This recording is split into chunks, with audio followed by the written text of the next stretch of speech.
Let's talk about Christmas.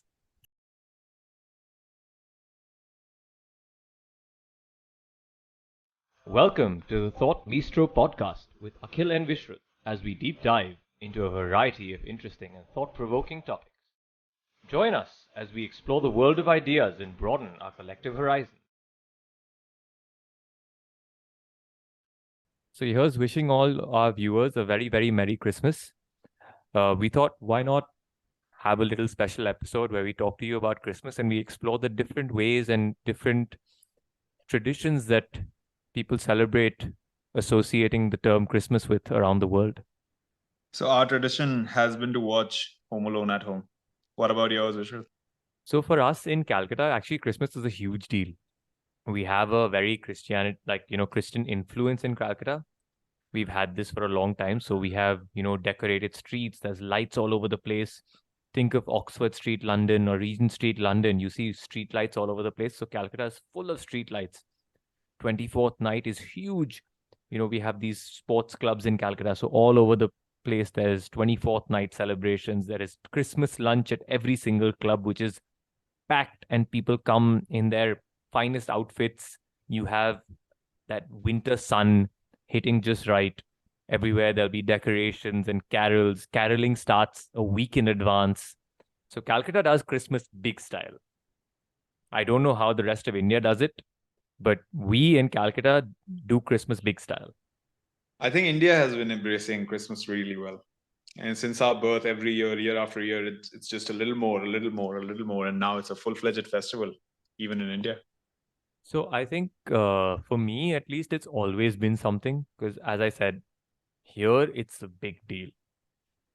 Even today I was at the club and the atmosphere, you felt festive. You felt like, there was something going on. The whole atmosphere had this electricity to it. Talking about electricity, Chicago and Toronto are having one hell of a Christmas, huh? At minus 30 degrees Celsius. Ain't Oh, that something? absolutely. Chicago and Toronto are celebrating polar Christmas this year. Proper polar Christmas. Maybe they'll meet Santa. Santa will come down to them exactly in his own temperatures. Santa will come down to them to warm up or cool down. Who knows now? So, getting back to the topic, what is Christmas and what do we know about it? After a little research, what I found was Christmas is actually the birthday of Jesus. So, happy birthday, Jesus. So, Christmas has a very interesting history. Earlier, Christmas was called Yule, and Yule, what it means is winter solstice. Christmas is actually a pretty new term, maybe like a century ago. That's when Christmas, the term was established, which literally means Christ, Mass, which is, Mass stands for the Messiah. It's more of the Messiah. That's what Christmas stands for.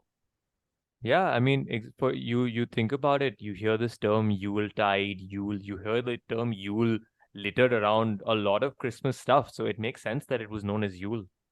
Right. And I didn't know that earlier. It's the winter solstice is actually the shortest day of the year. And after that, the days start getting longer and longer. So they took it as, the birth of the sun. The winter solstice is actually the shortest day only in the northern hemisphere, because if you look at it geographically, they say that's when the sun moves down to the Tropic of Capricorn, which is 23.5 degrees south of the equator. So if you think about it, this just tells you how much of our world and how much of our culture is dominated by the northern hemisphere, that we're looking at winter solstice, or the shortest day of the year, in reference to the northern hemisphere. I was actually unaware of that. I think that's very informative to me as well. Now that you think about it, Christmas does come from, the likes of Europe and the likes of North America, which would justify the thought of the birth of the sun. Once when we start seeing more of the sun is what is happening. The church actually took birth of the sun quite literally, as in the son of the father, right? And the father being the God. Son of God. Yeah, the son being Jesus Christ himself. So that's a brief on Christmas. Chronologically speaking, Christianity didn't actually have a chronology to it. And in fact, in 221 AD, this guy called Sextus Julius Africanus, he put chronology to Christianity. Prior to that, there was no idea of when Christ was born, and even to date, it is highly debated. And then actually the Roman Empire, they Christianized 25th of December because that is the time of the winter solstice, right? This year it was on 22nd December. Might be that in the years gone by, the days have shifted by a little bit, and that's why it has gone down to 22nd So December from now. what I remember reading about, like especially when I was learning about winter and summer solstice, is that it takes place somewhere around the 21st of December. So it was the 21st of June being summer solstice and 21st of December being winter solstice, is what I remember. We have to remember that all the calendars and all the times and everything have been set by us, right? And over the time, now we have a better accuracy of it. Absolutely. I mean, you see every year things change by a day or 2 days or 3 days. So as you're saying, I mean, I thought this whole calendar system, chronology system was in place much before because you always learned things. Oh yeah, this was before Christ BC, and then the moment AD came in, Anno Domini, once Christ was born and everything. So you figured that it was all something that was set in stone much earlier than 227 AD, as you said. I think anthropologically speaking, we everything we know of is just 200, 300 years old. Everything beyond that, we barely have any, written scriptures of history. In fact, after the printing press is when the world actually just switched on its head. Yeah, I mean, we had a better way of documenting things. But that may be a discussion for another topic. This is definitely a discussion for another time Yeah. because our viewers are here for Christmas. Yeah, it's a larger rabbit hole. Today we are here for a little bit of Merry Christmas. So if you think about a traditional Christmas, like I mean, whenever I was told about Christmas and whatever you see in Christmas movies and all is always winter, cozy sitting by the fireplace, decorating a Christmas tree, gifts, leaving set, decorating your stockings, having milk and cookies out for Santa, things like that. So, I mean, I don't know too much about the origins of these. Have you read anything? So let me talk to you about some interesting customs, right? Like the custom of setting up a Christmas tree. So trees had nothing to do with Christmas up until 1494. And in 1494, there was this ship of fools in France. And this guy used to set up a tree inside his ship on Christmas. And copying him, people started setting up trees. And then in 1605, which is a century after in 1494, some person in Strasbourg, France, started decorating the trees with apples. And post that, in 1611, people started decorating trees with candles as well. So that's where the lights and the round blobs on our trees come from. Yeah, the round ornaments, the twinkly lights. I mean, it makes sense if you think about it. Then there's the whole commercial aspect to Christmas. And 1851 was the first calendar which commercialized Christmas as a specific, thing on a date. Yeah, so I was intrigued to know what the story behind the milk and cookies was. Why milk and cookies and why leave something out for someone who's coming to, give you gifts. So I couldn't really find anything concrete, but at the same time, one theory I found which made a lot of sense to me was that in the 1930s, during the Great Depression, parents told their kids to leave food for Saint Nick because this was a way to teach them how to be how to show gratitude, how to give to others when they don't have enough themselves. So there is also an article in the New Yorker by the author is Jean McCoud. I think I am messing up the pronunciation, but this is what I understand. Is that chocolate chip cookies were invented around the same period, even though chocolate was in short supply. Fascinating stuff. Another fascinating aspect of it is there was no gift giving up until the 15th century in Christmas. And when in 15th century gift giving started, the purists in England decided that Christmas is not a good festival that should be celebrated.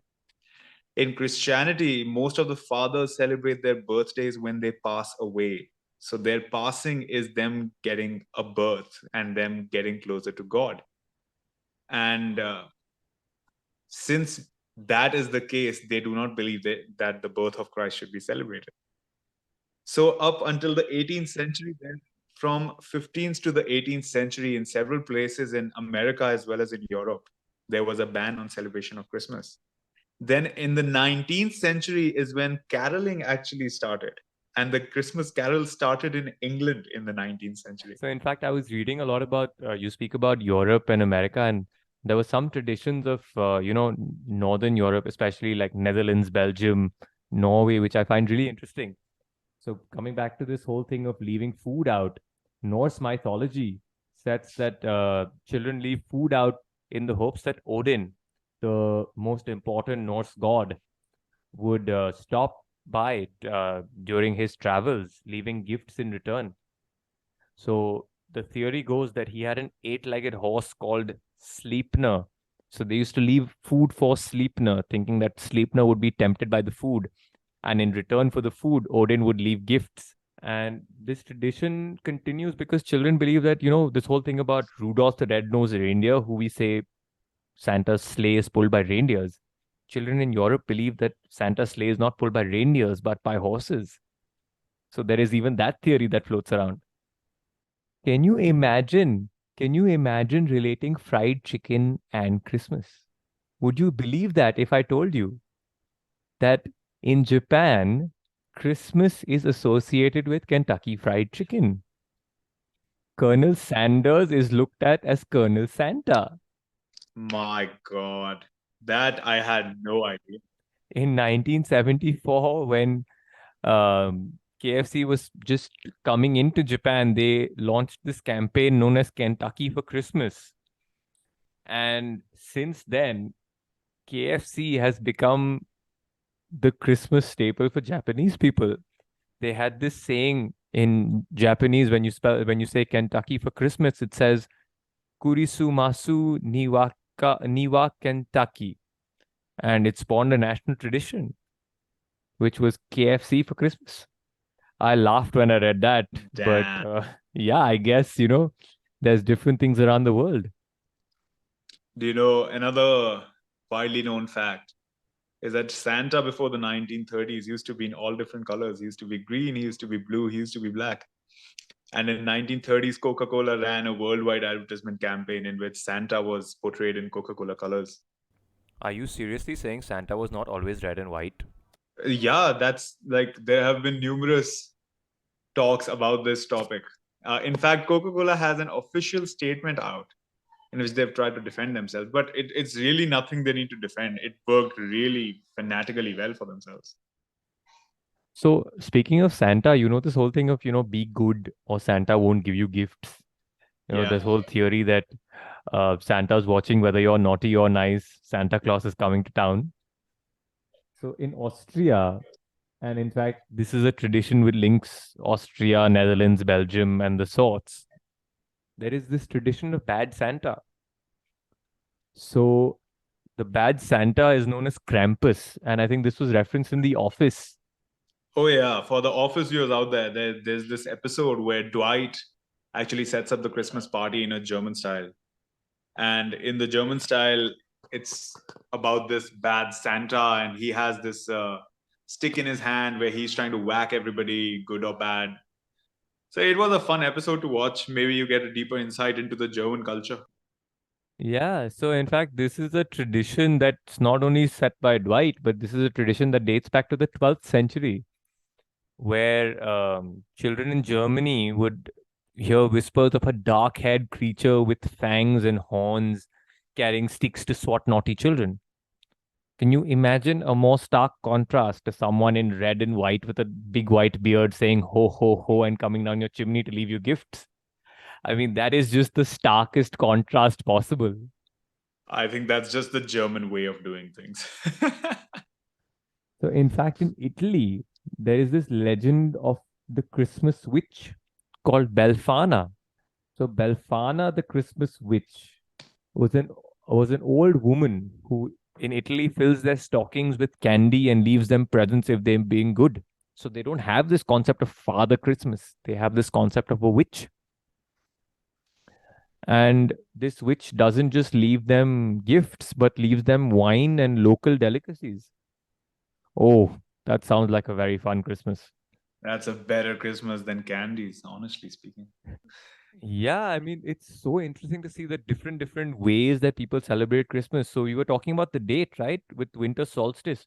So in Netherlands, they celebrate this tradition of Sinterklaas. Sinterklaas is something that occurs on the 5th of December, not even anywhere near the 21st or the 25th.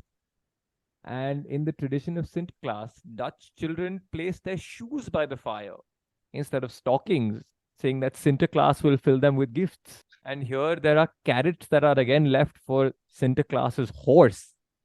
But here the horse is named Amerigo. It's very interesting the similarities between different cultures as well as the differences between different cultures and their way of celebrating the same thing.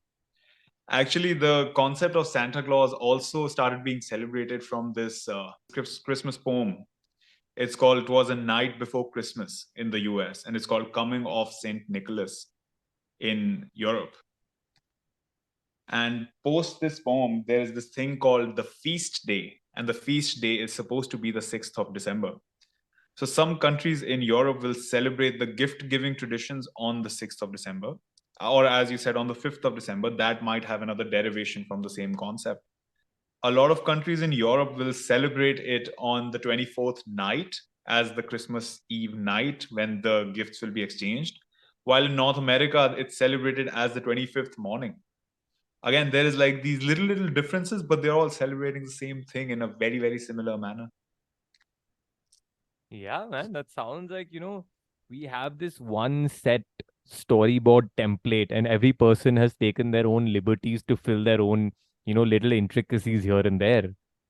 So at the end of the day, I think if you want to look at it and you want to summarize it, it's a time for, spending time with family, spending time at home, decorating and appreciating your home, and using it to give each other that love, that gifts, those appreciating the people around you. I think that's the best part about Christmas, isn't it? It's the sense of togetherness that you get, and it's the kind of family time that you can spend with everybody. And that's what it's all about. And that's why this episode is a light-hearted episode where we would like to wish everybody a Merry Christmas again and hope you guys enjoy the holidays. Wishing you and your family the merriest of Christmases and a very happy New Year.